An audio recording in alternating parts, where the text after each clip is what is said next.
আসসালামু আলাইকুম। হাদি হত্যার বিচারের দাবি জানিয়ে নতুন আরও একটি গল্পে সবাইকে স্বাগতম।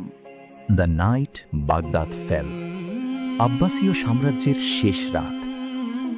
খ্রিস্টীয় ত্রয়োদশ শতাব্দীর মাঝামাঝি সময়। একসময় জ্ঞান, বিজ্ঞান, সাহিত্য এবং ইসলামী সভ্যতার প্রাণ কেন্দ্র হিসেবে পরিচিত বাগদাদ তখনও ছিল পৃথিবীর অন্যতম সমৃদ্ধ নগরী। টাইগ্রিস নদীর তীরে গড়ে ওঠা এই শহর ছিল আব্বাসীয় খিলাফতের হৃদয়, যেখানে দাঁড়িয়েছিল বিখ্যাত বাইতুল হিকমা, অর্থাৎ হাউস অফ উইজডম। এটি ছিল পৃথিবীর অন্যতম বৃহৎ জ্ঞান ভাণ্ডার, যেখানে বিশ্বের নানা প্রান্তের পণ্ডিতরা গবেষণা করতেন। কিন্তু 1258 সালের এক ভয়ঙ্কর রাত এই গৌরবময় ইতিহাসকে চিরতরে বদলে দেয়। পূর্ব দিগন্ত থেকে ধেয়ে আসছিল এক অপ্রতিরোধ্য শক্তি, মঙ্গল সাম্রাজ্য। তাদের নেতৃত্বে ছিলেন হুলাগু খান, মহান বিজেতা চিঙ্গিস খানের নাতি। তার লক্ষ্য ছিল স্পষ্ট: বাগদাদ দখল করা এবং আব্বাসীয় খিলাফতের সমাপ্তি ঘটানো। সে সময়ের খলিফা ছিলেন আল মুস্তাসিম বিল্লাহ। ইতিহাসবিদদের মতে তিনি ছিলেন দুর্বল রাজনৈতিক নেতা, আর সামরিক প্রস্তুতির দিক থেকেও ছিলেন অত্যন্ত উদাসীন।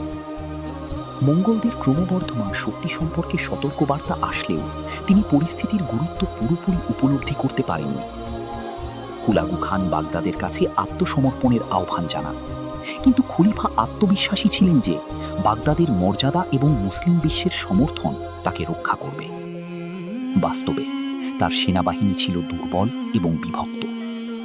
যখন মঙ্গল বাহিনী শহর ঘিরে ফেলে, তখন বাগদাদ কার্যত একা হয়ে পড়ে।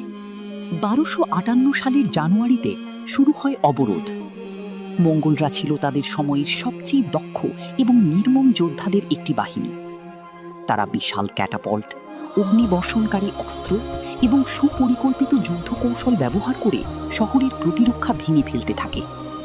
মাত্র কয়েকদিনের মধ্যেই বাগদাদের দেয়াল দুর্বল হয়ে যায়। শহরের ভিতরে আতঙ্ক ছড়িয়ে পড়ে।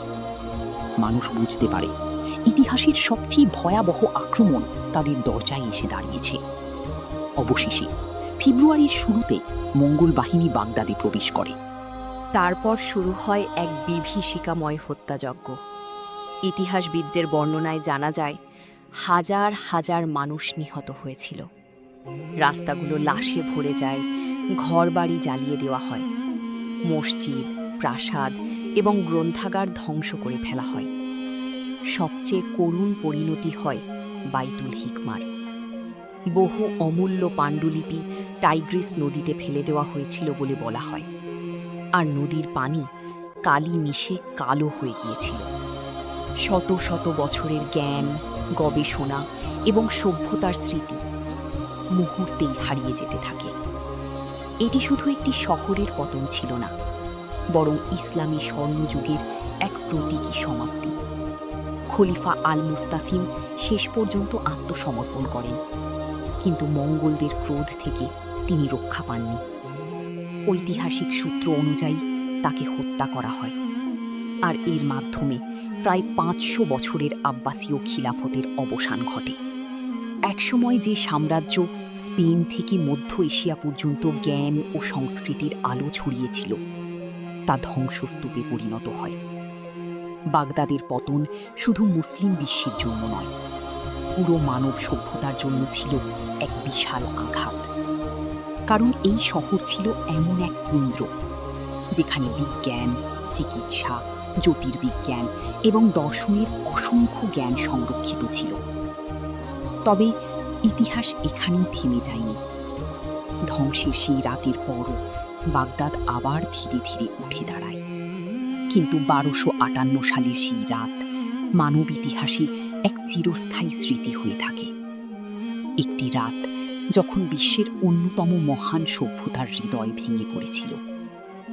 আব্বাসীয় সাম্রাজ্যের পতন আমাদের মনে করিয়ে দেয়, কোনো সাম্রাজ্যই চিরস্থায়ী নয়। ক্ষমতা, জ্ঞান এবং গৌরব সবকিছুই সময়ের কাছে ক্ষণস্থায়ী।